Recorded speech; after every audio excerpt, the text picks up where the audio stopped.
வணக்கம் பிரியமானவர்களே. யூனிவர்சல் ஆலயம் தேவனுடைய ராஜ்யத்தினுடைய இந்த கவலைப்படுவதை நிறுத்துங்கள் இந்த நிகழ்ச்சிக்கு நான் உங்களை இந்த வரவேற்கிறேன். ஒரு அலுவலான வாரமானதை நாம் கடந்திருக்கிறோம். மிக நிச்சயமாய் பல சூழ்நிலைகளை நீங்க சந்திச்சிருக்கலாம், பல ஆசீர்வாதமான செய்திகளை இந்த இடத்துல பெற்றிருக்கலாம், தேவனுடைய பதில்களை பெற்றிருக்கலாம். அதே சமயம் பலவிதமான கடினங்களையும் நீங்க கடந்து போக வேண்டியதா இந்த இடத்துல இருந்திருக்கலாம். தேவனுடைய வல்லமையாலே நீங்கள் இன்னும் எதை ஜெயிக்க வேண்டியதா இந்த இடத்துல இருக்கிறதோ தேவனுடைய வழி நடத்துதலை பெற்றுக் கொள்ளுங்கள். அவருடைய ஆசீர்வாதத்தினால் நீங்கள் வழி நடத்தப்படும்படியா உங்களுடைய கடினங்களை தேவன் ஜெயிக்க உதவியானதை இந்த செய்வார். மிக நிச்சயம் நான் சொன்ன பிரகாரம் இந்த வாரம் அலுவலான வாரமாயுதத்தில் இருந்திருக்கலாம். ஒருவேளை உங்க சரீரம் சோர்வாகுந்தத்துல இருக்கலாம். ஏறக்குறைய நீங்க படுக்கையை இந்த இடத்துல செல்லக்கூடியவராய் அல்லது படுக்கையில் கூட இருந்து இந்த நிகழ்ச்சியை பார்க்கிறவராய் இந்த இடத்துல இருந்திருக்கலாம். மிக நிச்சயமாய் மறக்காதீர்கள், நாளை வாரத்தினுடைய முதல் நாள் என்பதை குறித்து. முதல் நாள், முதன்மை, எல்லாமே தேவனுக்குரியது. இந்த முதல் நாளிலே நீங்கள் எங்களோடு ஒன்றிணைய வரவேற்கப்படுகிறீர்கள். விசுவாசத்தினுடைய ஆசீர்வாதங்களை உங்கள் வாழ்க்கையில் நீங்க பெற்றுக்கொள்ள குறிப்பாய் நாம் இந்த ஞாயிற்றுக்கிழமை நாளை தினம் திருவிருந்தலை ஒன்றிணைய போகிறோம். தேவனோடு பந்தி அமரக்கூடிய வாய்ப்பு இது எத்தனை பேர் நீ இந்த இடத்துல பார்க்கிறீங்க அல்லது உணர்றீங்க? எவ்வளவு விசேஷமான வாய்ப்பு என்பதை குறித்து ஒரு பிரபலமான நபரோடு நீங்க சந்தித்தலை ஏற்படுத்தினா எப்படியானதா இடத்துல இருக்கும்? அந்த நபருடைய கரங்களை இடத்தை நீங்க குலுக்கினா எப்படியானதா இடத்துல இருக்கும்?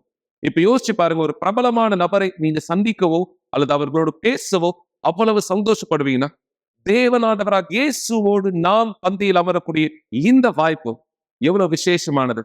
எனவே நாளை காலை 9:30 மணி கூட்டத்தில் நீங்கள் எங்களோடு ஒன்றிணையலாம்.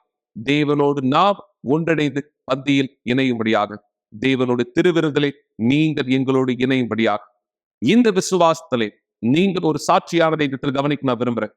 தேவனை தெரிந்து கொள்வதற்கு முன்பாக இந்த இளம் வாலிபருடைய வாழ்க்கை என்னவாக இருந்தது? ஒருவேளை இது உங்களுடைய மகனுடைய வாழ்க்கை போலவே இந்த இருக்கலாம். உங்களை ஏமாற்றி கொண்டிருக்கிறவராய் தவறான சகவாசத்திலே, தவறான வழிகளிலே, தவறான பழக்கங்களிலே தன் வாழ்க்கையை நகர்த்துகிறவராய், ஆனா வீட்டுல மிக அருமையான பிள்ளை, ஆனா வெளியில சென்ற பிற்பாடுதான் மிக மோசமான ஒரு குணாதிசயத்தை வெளிப்படுத்தக்கூடியவர். இதுதான் இந்த வாலிபருடைய வாழ்க்கையா இருந்தது. இவருடைய வாழ்க்கை ஒரு அழிக்கப்பட்ட வாழ்க்கையிலிருந்து ஆசீர்வாதமான வாழ்க்கையாய் எப்பொழுது மாறியது? எந்த இடமானது இவர் வாழ்க்கை மாற தேவ் வாய்ப்பானதை பயன்படுத்திக் கொள்ள இவருக்கு வாய்ப்பானதை கொடுத்தார். இந்த சாட்சியிலிருந்து நீங்கள் புரிந்து கொள்ள முடியாது. இந்த சாட்சியை கவனமாய் பாருங்கள் இப்பொழுதே. வணக்கம், என் பேர் வினோத்குமார். எனக்கு வயசு 30 ஆகுது. நான் யூனிவர்சல் ஆலயத்துக்கு வரத்துக்கு முன்னாடி என்னுடைய வாழ்க்கையில் ஒரு முற்றிலும் அழிக்கப்பட்ட நபராகவும் கெட்ட பழக்கத்தில் ஈடுபட்ட ஒரு நபராகவும் இருந்தேன். எனக்கு நல்ல ஞாபகம் இருக்குது, என்னுடைய பள்ளி பருவத்திலிருந்து எனக்கு கெட்ட நண்பரோட சகவாசம் அதிகமாக இருந்தது. அவர்களோடு சேர்ந்து கெட்ட பழக்கத்தில் நான் ஈடுபட ஆரம்பித்தேன். ஆனால் இந்த காரியம் வீட்டில் பொறுத்த வரைக்கும் நான் ரொம்ப நல்லவனாக இருந்திருக்கேன். ஆனால் வீட்டில் எல்லாருக்குமே நான் நல்லவன், ஆனால் வெளியேன்னு வந்தால் மட்டும்தான் நான் யாருன்னு எனக்கு பற்றி மற்றவங்களுக்கு தெரிய வரும். என் நண்பரோட நான் ஒன்றிணைந்து இந்த குடிப்பழத்துக்கு அடிமையாக இருந்தேன், புகைப்படத்துக்கு அடிமையாக இருந்தேன். ஆனால் இந்த எந்த ஒரு விஷயமும் சரி என் வீட்டில் நானும் சொல்லிக்க மாட்டேன். அந்த விஷயம் தெரியாத அளவுக்கு நான் அந்தளவுக்கு ஜாக்கிரதையாக இந்த தவறு செஞ்சுட்டு இருந்தேன். மேலும் அதிகமாக போய் பேசக்கூடிய ஒரு நபராகவும் இருந்தேன். நாட்கள் கடந்த பிற்பாடு என்னுடைய அன்பின் வாழ்க்கையில் ஒரு முறிவு ஏற்பட்டது.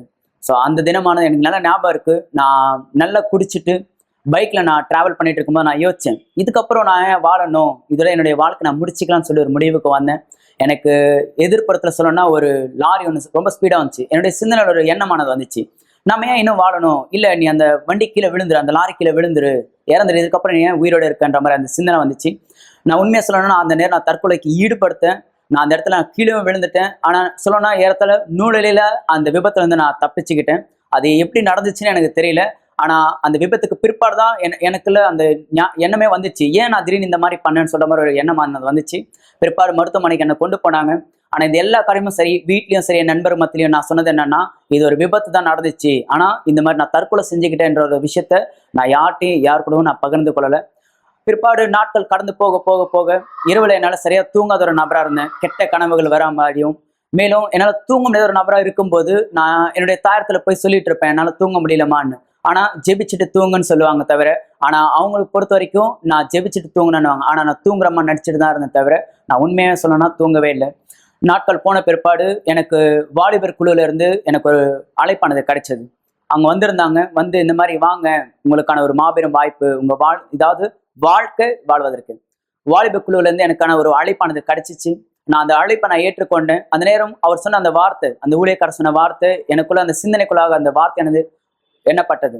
அந்த வார்த்தை எனக்குள்ளாக வரும்போது நான் யோசிச்சேன், ஓகே நம்ம போய் பார்ப்போமே, என்னதான் நடக்குதுன்னு பார்ப்போம் சொல்ற மாதிரி எனக்குள்ள அந்த எண்ணம் வந்துச்சு. வாழ்க்கை வாழ்வதற்கே இந்த ஒரு வார்த்தை என்னை முற்றிலும் மாறிடுச்சு. ஓகே நான் போய் பார்க்கலாம்னு சொல்ற மாதிரி நான் போனேன். அந்த வாலிப குழுவை நான் கலந்து கொண்டேன். அங்க போதர் எனக்கு எல்லா காரியத்தையும் கற்றுக் கொடுத்தார். நான் விசுவாசம் எப்படி பயன்படுத்த வேண்டும், எனக்கான ஒரு ஆலோசனை கிடைச்சது. அந்த ஆலோசனையில நான் தொடர்ந்து ஆலயத்திற்கு ஞாயிற்றுக்கிழமையும் புதன்கிழமையும் வெள்ளிக்கிழமையும் நான் தொடர்ந்து போகக்கூடிய ஒரு நபராக இருந்தேன். தேவனுக்கு ரொம்ப நெருக்கமா போகும்படியாக அநேக காரியங்கள் ஊழியம் செய்யறதிலும் சரி, தேவனுக்கு உண்மை தன்மையா இருக்கிறதிலும் எல்லா காரியத்திலையும் சரி, நான் தேவனுக்கு ரொம்ப நெருக்கமா போகணும்னு விரும்பினேன். பிற்பாடு நான் போகிற இடத்துல என்னுடைய எல்லா காரியத்தையும் நான் பகிர்ந்து கொண்டேன். நான் இந்த பிரச்சனை நான் கடந்து செல்கிறேன், இதுல இருந்து நான் எப்படி விடுதலை பெறணும்னு. ஏன்னா ஏறத்தாழ அந்த கெட்ட நண்பர்களோட சேர்ந்து ஒரு ரவுடிசம் பண்ற மாதிரி அந்த நண்பரோட சேர்ந்து அந்த காரியத்தை செஞ்சுட்டு இருந்தேன். சில நபர்கள் நான் கொலை செய்யறது கூட தீட்டுற அளவுக்கு என்னுடைய வாழ்க்கை அந்த அளவுக்கு நான் அந்த அளவுக்கு கொண்டு போனேன். சிலர் நான் கொலை செய்யற அளவுக்கு என்னுடைய சிந்தனை எனது தீட்டப்பட்டதா இருந்தது. பிற்பாடு நான் கத்துக்கினேன் இது எல்லாமே தவறு. ஏன்னா அன்னைக்கு அந்த ஆலோசகர் எனக்கு கொடுத்த ஆலோசனையானது என்னன்னா, அந்த ஆலோசகர் அன்னைக்கு எனக்கு கொடுத்த ஆலோசனை என்னவென்றால், இல்ல நீ செய்யறது முற்றிலும் தவறு, இது எதிர்மறையானது, உன்னுடைய வாழ்க்கை நீ வாழ்வதற்காக தான் இருக்கணும்னு சொல்லியிருந்தாரு. அப்போ எனக்குள்ளாகவும் என் சிந்தனைக்குள்ளாக இருந்த அந்த பாரம் எல்லாமே, அந்த சுமை என்னை விட்டு ஏதோ ஒரு காரியம் என்னை விட்டு வெளியே போயிடுச்சுன்ற மாதிரி நான் உணர்ந்தேன். பிற்பாடு ஆலயத்துல தொடர்ந்து நான் விசுவாசத்துல தொடர்ந்து போயிட்டே இருக்கும்போது தானியேல் உபவாசம் என்ற நிகழ்ச்சி துவங்கியது. அதுல உண்மையாகவே இந்த 21 நாள் என்னை நான் முற்றிலும் கொடுக்க நான் முடிவு பண்ணேன். ஏன்னா பரிசுத்தாவி எந்த அளவுக்கு முக்கியம் என்பதை நான் தெரிஞ்சுக்கிட்டேன். என்னை ரட்சிப்பு அந்த அளவுக்கு நமக்குள்ள இருக்க வேண்டும். இந்த 21 நாளும் நான் தேவனோட ஒரு பொருத்தனை செஞ்சேன். இந்த 21வது நாள் முடிவுக்குள்ளாக நான் உன்னுடைய ஆவி பெற்றுக்கொள்ள வேண்டும் என்று. அதனால என்னுடைய வாழ்க்கை நான் 100% தியாகமா நான் தேவனுக்காக கொடுத்தேன். பிற்பாடு அவருடைய ஆவியை தேட ஆரம்பிச்சேன். அதிகமா ஊழிய பணி செய்யறதிலும் சரி, அதிகமா ஜெபிப்பதிலும், அதிகமா வேத வாக்கியம் படிப்பதிலும் சரி, என்ன நான் முழுவதுமா நான் கொடுத்தேன். 21வது நாள் இரவு எனக்கு நல்லா ஞாபகம் இருக்கு. அந்த நாள் வெள்ளிக்கிழமை இரவு ஜெப கூட்டத்தில் நான் பரிசுத்தாவி பெற்றுக்கொண்டேன். பரிசுத்தாவி பெற்றுக்கொண்ட அந்த அனுபவமானது, அந்த நாள், அந்த நேரம், அந்த வார்த்தையினால் சொல்ல கூட முடியாத அளவுக்கு அந்த அளவுக்கு சந்தோஷமா இருந்தது. அந்த நாள் என்னுடைய வாழ்க்கையில இருக்கிற சிறந்த நாள் இது ஒண்ணுதான். ஏறத்தாழ எனக்கு ஒரு பிறந்த நாள் வர நாளா இருந்தாலும் சரி, ஒரு நல்ல காரியம் வீட்டுல நடந்தாலும் எந்த அளவுக்கு சந்தோஷப்படுறாங்களோ அதோட இந்த காரியத்தினால ஈடுகட்டு சொல்லவும் முடியாது. ஏன்னா அது அந்த அளவுக்கு எனக்குள்ளாக ஒரு காரியமா இருந்தது. மேலும் என்னுடைய விசுவாசத்தில் நான் எப்படி இருக்கணும், அதே பிரகாரம் என்னுடைய விசுவாசம் பிரகாரம் தேவன் என்னை ஆசீர்வதித்திருக்கிறார். என்னுடைய திருமண வாழ்க்கை பீடத்தின் மீதாக ஆசீர்வாதமா இருக்கிறது. இப்ப சொன்னா என்னுடைய முழு வாழ்க்கையும் சந்தோஷமாவும் இருக்கு, திருமண வாழ்க்கையும் ஆசீர்வாதமா இருக்கு. முழு குடும்பத்தோடும் சந்தோஷமும் தேவனுக்காய் ஊழியம் செய்கிற நபராய் நாங்கள் இருந்திருக்கிறோம். எல்லாவற்றுக்கும் தேவனுக்கு நன்றி. இன்று பரிசுத்தாவில நிரப்பப்பட்ட ஒரு நபராகவும் தேவனுடைய மனுஷனாகவும் தேவனுடைய பிள்ளையாகவும் நான் இருக்கிறேன். கவலைப்படுவதை நிறுத்துங்கள் என்ற நிகழ்ச்சியை பார்த்து கொண்டிருப்பதற்கு மிக்க நன்றி. கூட்டம் முடிந்த பிற்பாடும் நீங்கள் எங்களை தொடர்பு கொள்ளலாம். மறந்து விடாதீர்கள். எங்களுடைய எண் 9386387738. நன்றி. சரியாவே இந்த சாட்சியானது நீ இந்த பார்க்கும் பொழுது, ஒருவேளை உங்களுடைய மகனை நீ இந்த நிலையில பார்த்திருக்கலாம். உங்களுடைய மகளை உங்களுடைய வீட்டுல மிக அருமையானவர். ஏன்னா இந்த வாலிபர் அப்படியேதான் இருந்தார். தன்னுடைய குடும்பத்தாருக்கு முன்னாடி எல்லாமே மிக அருமையானதாய் இந்த இடத்தில் காண்பித்தார். ஆனா உண்மையிலே அவர் பல பிரச்சனைகளை, பல கடினங்களை கடந்து செல்கிறவராய் இடத்தில் இருந்தார். மக்களை, தேவன் உங்களுடைய வாழ்க்கையை மாற்ற விருப்பம் உள்ள தேவனாயுதத்தில் இருக்கிறார். ஆனா தேவன் அந்த விருப்பத்தை உங்களுடைய வாழ்க்கை நிறைவேற்ற வேண்டுமையானால் நீங்க அவருக்கு அனுமதி கொடுக்கிறவராயுதத்தில் இருக்கும். நீங்க அனுமதியானதை கொடுக்காம தேவன் பொறுப்பொழுதும் உங்க வாழ்க்கையின் மீது அற்புதமான காரியங்களை நிறைவேற்ற முடியாது. இந்த வாலிபருடைய வாழ்க்கை மாற்றம் அடைந்தது காரணம், இந்த வாலிபர் தேவனுக்கு அனுமதியானது கொடுத்தார். ஒருவேளை நீங்க யார் பெற்றோராய் இந்த நிகழ்ச்சி இந்த இடத்துல பார்த்துட்டு இருக்கீங்களோ, உங்க பிள்ளைகளை குறித்து நீங்க கவலைப்படுகிறவரா இந்த இடத்துல இருக்கா, நீங்க சொல்லலாம், என்னுடைய பிள்ளை மோசமான வழியில இருக்கா, என்னுடைய மகன் இந்த தவறான பழக்கத்துல, தவறான சகவாசத்துல வாழ்க்கை வாழ்ந்துட்டு இருக்கான், ஒவ்வொரு நாளும் நான் பயத்திலும் பதட்டத்திலும் வாழ்க்கை வாழ்ந்துட்டு இருக்கு. ஒரு தாயாராய், ஒரு தந்தையாய் நீங்க உங்க விசுவாசத்தை பயன்படுத்துங்க. நீங்க உங்களுடைய பிள்ளைகளுக்காய் தேவனுடைய உதவியானதை இந்த பெற்றுக்கொள்ள அவருக்கு நீங்க உங்க வழியானதை இந்த திறக்கலாம். என சங்கீதம் என்ற புஸ்தகத்துல தேவனுடைய வார்த்தை சொல்கிறது, ஆபத்து காலத்திலே என்னை நோக்கி கூப்பிடுங்கள், அப்பொழுது நான் உங்களை விடுவிப்பேன், நீங்கள் என்னை மகிமைப்படுத்துவீர்கள். தேவன் வாக்களித்திருக்கிறார். நீங்க உங்களுடைய ஆபத்தான காலத்துல இருக்கீங்களா, உதவியானதை இங்கும் அங்குமாய் தேட வேண்டியதில்லை. தேவன் உங்களுடைய வாழ்க்கையை மாற்ற விருப்பமுள்ள தேவனாயுதத்தில் இருக்கிறார். உங்களுடைய வாழ்க்கையை தேவன் ஆசீர்வதிக்க வல்லமையான தேவனாயுதத்தில் இருக்கிறார். ஆனா மீண்டும் நான் உங்களுக்கு தெளிவுபடுத்த விரும்புகிறேன். நீங்கள் அனுமதித்தால் மட்டுமே. ஆபத்து காலத்திலே என்னை நோக்கி கூப்பிடு. தேவன் அனுமதி கொடுத்திருக்கிறார். அவரை நோக்கி கூப்பிடும்படியாக அவருடைய உதவி மிக நிச்சயமாய் உங்களுக்கு இந்த இடத்தில் கொடுக்க, உங்கள் வாழ்க்கையை மாற்ற அவர் விருப்பம் உள்ள தேவனாய் இருக்கிறார். மக்களை, அனுமதியானதை கொடுங்க. அவருக்கு நீங்க அனுமதியானதை கொடுங்க. அவர் உங்க வாழ்க்கை மீது அதி அற்புதமான காரியத்தை செய்ய. இந்த விசுவாசத்திலே ஒரு அழிக்கப்பட்ட வாழ்க்கையில் வாழ்ந்த ஒரு நபர், இந்த நபர் பிச்சை எடுக்கக்கூடியவன் கூட நான் சொல்லலாம். குப்பை தொட்டிகளிலிருந்து தன்னுடைய வாழ்க்கையை நடத்துகிறவராய், அங்கிருந்து எடுத்து உணவுகளை சாப்பிடுகிற ஒருவராய் தன்னுடைய வாழ்க்கையை வாழ்ந்தவர். இந்த நாள் இவருடைய வாழ்க்கையின் நிலை எப்படியாக மாற்றம் அடைந்திருக்கிறது. தேவனை நம்புகிறவர்கள் ஆபத்து காலத்தில் அவரை நோக்கி கூப்பிடுகிறவர்களுக்கு தேவன் எப்படியாக உதவியானதை செய்வார். இந்த சாட்சியே அதற்கான ஆதாரம். நீங்க யார் கவலைப்பட்டு இருக்கீங்களோ, யார் பயந்துட்டு இருக்கீங்களோ, யார் உங்க எதிர்காலத்தை குறித்து இந்த நீங்க பதட்டத்தோடு இருக்கீங்களோ, இந்த சாட்சியை கவனிங்க. தேவனால் ஒருவருடைய வாழ்க்கையை எப்படியாய் மாற்ற முடியும் என்பதை நீங்களே புரிந்து கொள்ளும்படியாக இந்த சாட்சியை இப்பொழுதே பாருங்கள். நீங்கள் பார்த்து கொண்டிருக்கக்கூடிய இவர் தெற்கு சம்பூலவில் ரோட்டில் இருக்கக்கூடியவர். இவர் காணவில்லை. இங்கே இருக்கும் எல்லா தெருவிலையும் இவர் சுற்றி கொண்டு இருப்பவர். நான் இவரை நிறைய முறை பார்த்துருக்கேன். நான் விடிய காலையில இவரை நிறைய முறை பார்த்துருக்கேன். பிச்சைக்காரர் போல இருப்பாரு. இந்த குப்பை தொட்டிகளை மக்கள் குப்பை போடுவாங்கல்ல, அங்க வந்து இவர் எல்லாத்தையும் திறந்து பார்த்துட்டு இருப்பாரு. அந்த குப்பைகள்ல எதனா தேடுவார், உணவு இருக்கா சாப்பிட்றதுக்குன்னு. யாருன்னா இவரை பார்க்கும்போது இவர் எலும்பு கூட மாதிரியே இருப்பாரு. அவர் எலும்புலாம் வெளியே தெரியும். அவரை பார்க்கவே பயமா இருக்கும். நான் மட்டும் இல்ல, நிறைய பேர் அவரை பார்த்தாலே பயப்படுவாங்க. ரொம்ப நாள் ஆச்சு நான் அவரை பார்க்கல அவரை. இப்ப அவரை பார்க்கும்போது எப்படிப்பட்ட ஒரு வாழ்க்கையா இருக்கு? ஆ என்னால் நம்பவே முடியல. சொல்ல வார்த்தையே இல்ல. அது நீங்க தானா? ஆமா. ஆ என்னாச்சு உங்களுக்கு?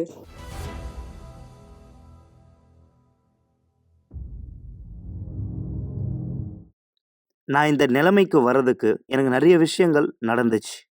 நான் ஒரு பிசாசு கிரியால பாதிக்கப்பட்ட, எனக்கு திருமண வாழ்க்கையில பிரச்சனையா இருந்தது. எப்ப பார்த்தாலும் என்னுடைய மனைவியை போட்டு நான் அடிப்பேன். அந்த அளவுக்கு எனக்கு கோவம். அது மட்டும் இல்லாம என் கூட வாழ வந்தவ, நான் அவளை வந்து ரொம்ப அவமானப்படுத்துவேன். என் கையை நீட்டி அவளை அவமானப்படுத்துவேன். அதுக்கு என்னுடைய பிள்ளைகளே சாட்சி. ஏன்னா அந்த அளவுக்கு மோசமா நான் நடந்துப்பேன். அவங்க முன்னாடி தான் இது எல்லாமே நடக்கும். அப்படிப்பட்ட நேரத்துல தான் நான் வந்து ட்ரக்ஸில் நான் வந்து செயல்பட ஆரம்பித்தேன். ட்ரக்ஸுக்கு அடிமையாய் விற்று குடிக்கிறது, நைட் கிளப்புக்கு போகிறது, பிற்பாடு இன்னும் அதிகமாக மோசமாயிடுச்சு. கொக்கைன், மலீனா, கிராக், இந்த மாதிரி ஒவ்வொன்றா நான் எடுக்க ஆரம்பித்தேன். கஞ்சால என்னால் வேலைக்கே போக முடியாத சூழ்நிலை ஆயிடுச்சு. ஏன், என்னுடைய மொத்த சம்பாத்தியமும் போதைப் பொருளுக்கு நான் செலவு பண்ணுருவேன். என் மனைவி வேலைக்கு போனான்னா நான் என்ன பண்ணுவேன், வீட்டில் இருந்து எல்லா பணத்தையும் எடுத்து எல்லாத்தையும் நான் ட்ரக்ஸுக்கு பயன்படுத்துவேன்.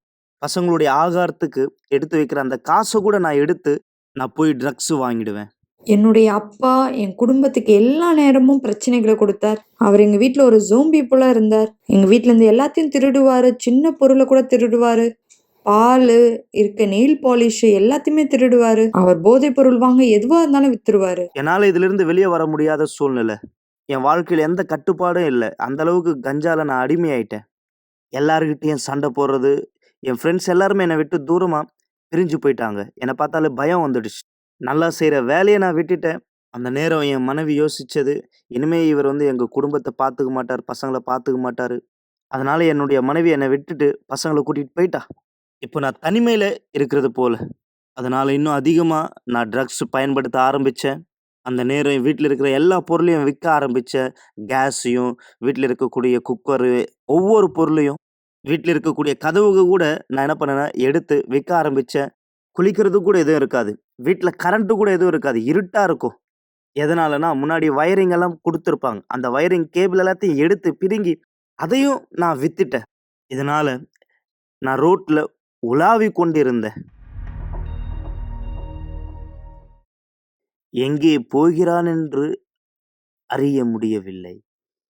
என்ன செய்ய போகிறான் என்று தெரியவில்லை. அப்போ நான் ராத்திரி நேரத்தில் எங்கே போகிறேன்னு தெரியாது. குளிக்கிறது இல்லை. குளிக்கலைனா தொடர்ந்து 5 நாள் சாப்பிடாம இரவு நேரத்துல நான் ரொம்ப கஷ்டப்பட்டேன். ராத்திரி நேரத்துல 1 மணி நேரம் நான் நடந்து போவேன். எங்க போவேன்னு தெரியாது. ரோட்ல ஏதாவது பணம் கிடைக்குமா? சாப்பிட ஏதாவது கிடைக்குமா? இப்படியெல்லாம் யோசிச்சேன். நான் தொடர்ந்து 75 நாள் குளிக்காம இருந்தேன். என்னுடைய துணிகள் எல்லாம் கிழிஞ்சு தான் இருக்கும். ட்ரெஸ்ஸு கிழிஞ்சு உடம்புல இருக்கக்கூடிய எல்லா பகுதியும் வெளிய தெரிய ஆரம்பிக்கும். என்னால கவர் பண்றது கூட துணி இல்ல. உடம்புல ஃபுல்லா காயம். புண்ணா இருக்கும். முன்னாடி என்னுடைய அம்மா இருக்கும்போது என்ன பார்த்துருப்பாங்க. ஆனா என்னுடைய அம்மா இல்ல. அவங்களுக்கு ஹார்ட் அட்டாக். அவங்க இறந்துட்டாங்க. அவங்களுடைய இறப்பு ஒரு மனக்கசப்பா இருந்தது. ஏன்னா, என் பையன் இப்ப இப்படி ஆயிட்டானே! அப்படின்ற ஒரு எண்ணத்துல இறந்துட்டாங்க. இதனால இந்த உலகத்துல நான் அனாதை ஆயிட்டேன். இந்த ஒரு எண்ணம் என்ன இன்னும் காயப்படுத்தியது. குளிக்காம ரொம்ப மோசமாயிட்டேன். நான் வெறும் காத்திருந்தேன் சாவறதுக்காக.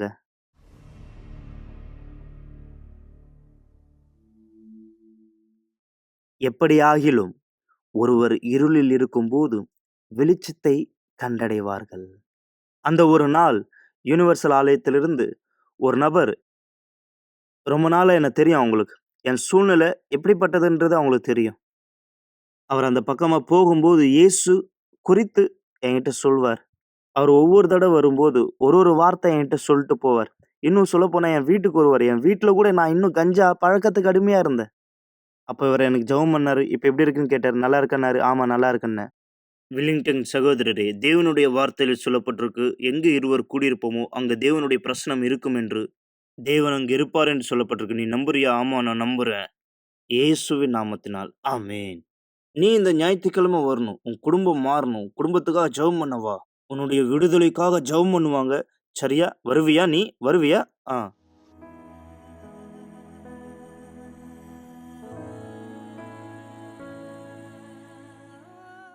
யுனிவர்சல் ஆலயத்திற்கு நான் இப்படியா தான் வந்தேன். என் வாழ்க்கை முற்றிலும் அழிக்கப்பட்ட வாழ்க்கையா? இப்படியா தான் நான் யுனிவர்சல் ஆலயத்துல வந்தேன். அங்க ஒரு பாஸ்டர் சொன்ன வார்த்தை, உன் வாழ்க்கை மாறும். அந்த சத்தியத்தை நான் நம்பினேன். அங்க போதித்த அந்த போதனைகள் நான் கேட்டேன். என்னுடைய வாழ்க்கை மாறும் அப்படின்னு நான் நம்பினேன். உறுதியா நான் இயேசுவை ஏற்றுக்கொண்டேன். இனிமேலும் இந்த ட்ரக்ஸுக்கு நான் அடிமையா இருக்க மாட்டேன். அப்ப நான் ஆண்டவர்கிட்ட சொன்னேன், ஆண்டவரே, நான் எப்படி இந்த நம்பிக்கை இல்லாத வாழ்க்கைய வாழ்ந்தேன்? நான் வாழ்றதுக்கே தகுதி இல்ல. இந்த நம்பிக்கையோடு தான் இருந்தேன்.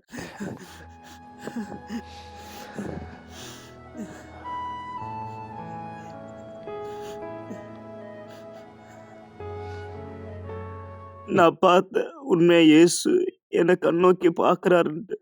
அந்த நேரம் நான் நம்பினேன் உண்மையா. ஆண்டவரை நான் என் அப்பாவா நம்பினேன்.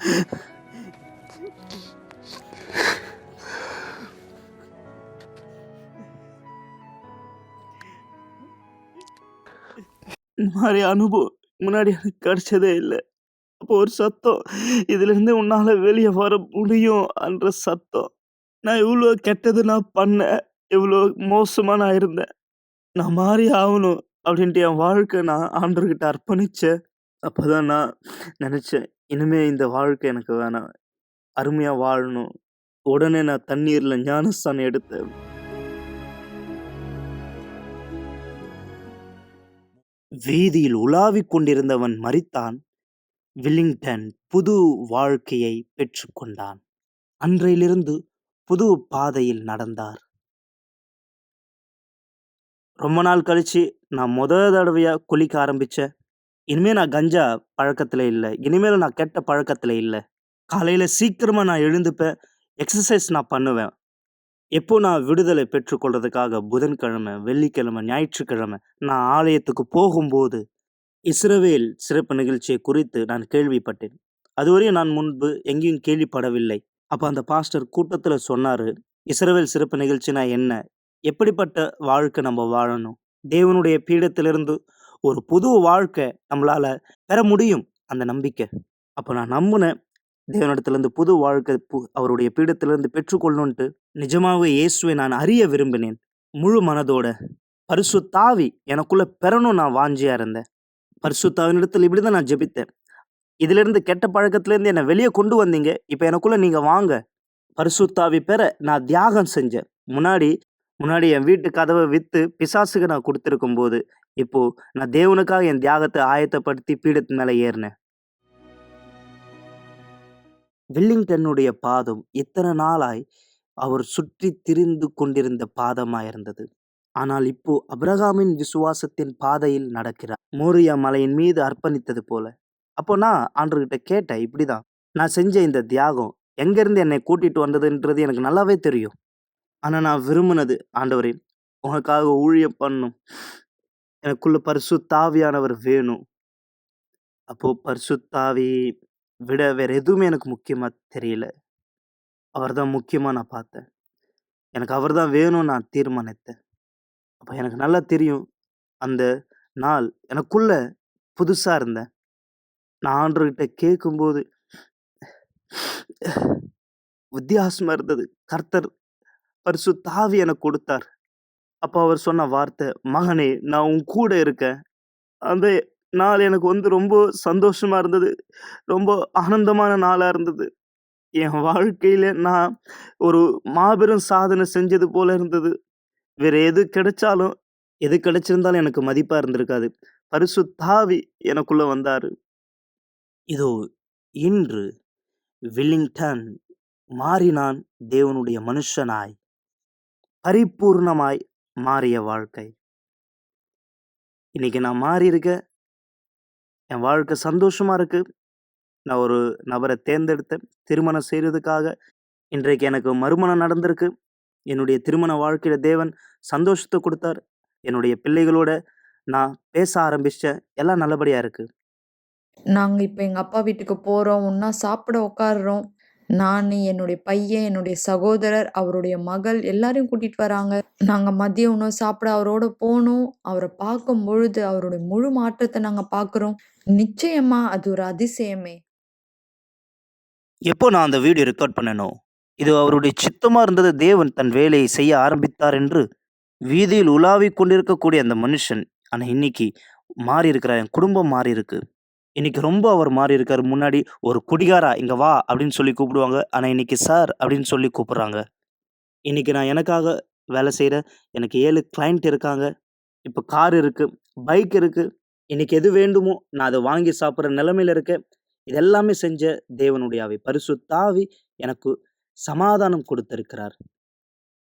தெருவுல ஒரு பிச்சைக்காரனா சுத்தின்னு இருந்தேன்னா, யாருக்குமே யாருன்னு தெரியாதன்னா, இன்னைக்கு ஆபிரகாமுடைய குமாரனா மாறினேன். கவலைப்படுவதை நிறுத்துங்கள் என்ற நிகழ்ச்சியை பார்த்து கொண்டிருப்பதற்கு மிக்க நன்றி.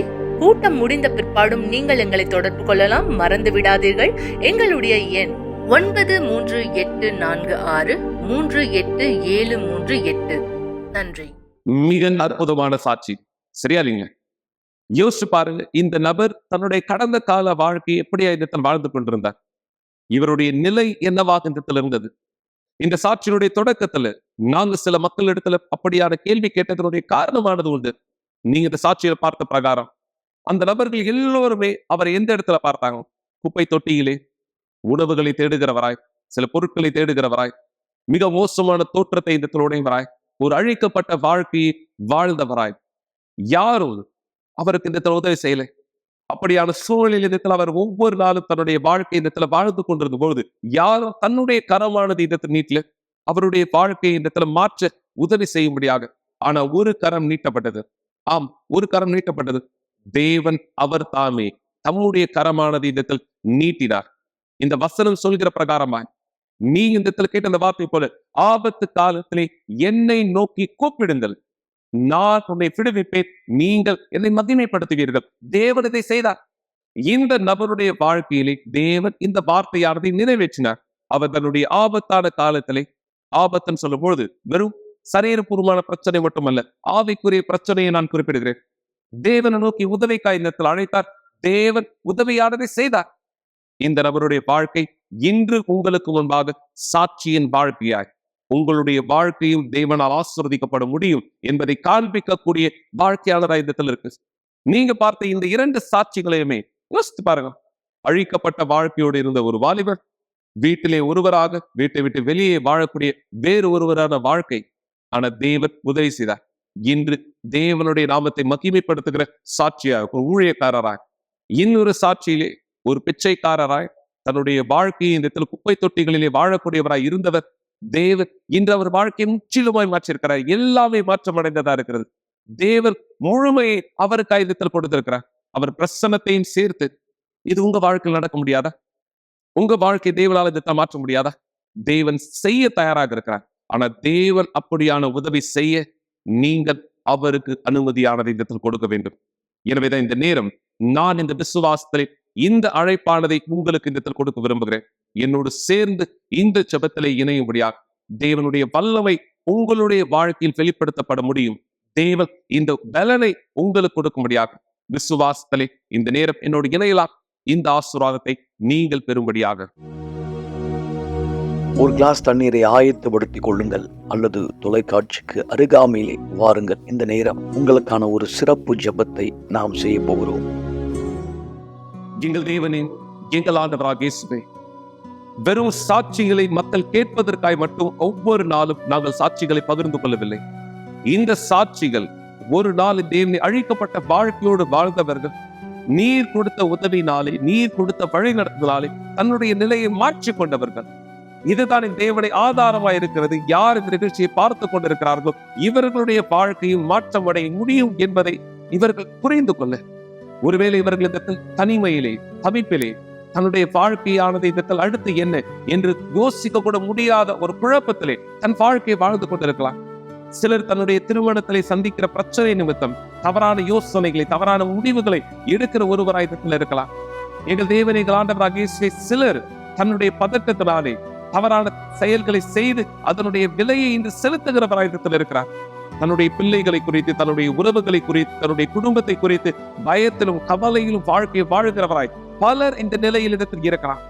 என் தேவனை ஆண்டவராகிய இயேசுவே, நீ சொன்ன வார்த்தை நிறைவேறும்படியாய் ஆபத்து காலத்திலே என்னை நோக்கி கூப்பிடுங்கள். இதோ என் தேவனை, நாங்கள் இந்த மக்கள் நிமித்தமாய் உம்மோடு இந்த தன்னுடைய வல்லமையை வெளிப்படுத்த கேட்கும்படி உம்மை நோக்கி அழைக்கிறேன். வந்து இந்த மக்களுக்கு உதவி செய்யும். இவர்களுடைய சிந்தனை அடைக்கப்பட்டதாக இருந்தால் இந்த சிந்தனையை திறந்திரடும். இவர்கள் புரிந்து கொள்ளா தன்மையில் இருந்தால் இவர்களுடைய புரிந்து கொள்ளுதலை தேவை தேவனே, இவர்கள் புரிந்து கொள்ளட்டும். நீர் தேவன், நீர் மாறாதவன். நீர் உன்னுடைய வல்லமையை இன்றும் வெளிப்படுத்த தயாராக இருக்கிறேன். இந்த ஆசீர்வாதத்தை எங்கள் தேவனை, எங்கள் ஆண்டவராகிய இயேசுவே, இவர்களுடைய வாழ்க்கையிலே வெளிப்படுத்த இது நான் கேட்கிறேன். பதட்டத்திலும் பயத்திலும் குழப்பத்திலும் இருக்கிற எல்லா அசுத்தத்தினுடைய வேலைகள் வெளியேறிப்போம். தேவனை ஆண்டவராகிய இயேசுவே, உம்முடைய வல்லமை இவர்களது வாழ்க்கையை நடத்தி கொண்டு செல்ல, இவர்கள் உம்முடைய சத்தத்தை கேட்க, இவர்களது ஆவிக்குரிய சிந்தனை திறக்க இவர்களை ஆசீர்வதியும். இந்த மக்களுடைய வாழ்க்கையை, இவர்களது வழிகளை, இவருடைய செயல்களை உம்முடையதாய் உம் கைகளில் ஒப்படைக்கிறேன், ஆசீர்வதிக்கிறேன். எங்கள் தேவனும் சர்வ வல்லவருமாய் இருக்கிற ஆண்டவராகிய இயேசு கிறிஸ்துவின் பெயராலே இப்பொழுதே தேவனால் பலப்படுத்தப்பட்டவராய், அவருடைய புரிந்து கொள்ளுதலை வழிகளை பெற்றுக் கொண்டவராய் விசுவாசிக்கிறீர்களானா, தேவன் உங்களை நடத்தி கொண்டு செல்ல அனுமதிக்கிறீர்களானா சொல்லுங்கள். நன்றி ஆண்டவராகிய இயேசுவே, ஆமென். ஆமென். இந்த விசுவாசத்திலே நீங்கள் உங்களுடைய வழிகளை நகர்த்துங்கள். தேவன் உதவி செய்ய தயாரா இருக்கார். முதல் படி உங்களுடையது மக்களே.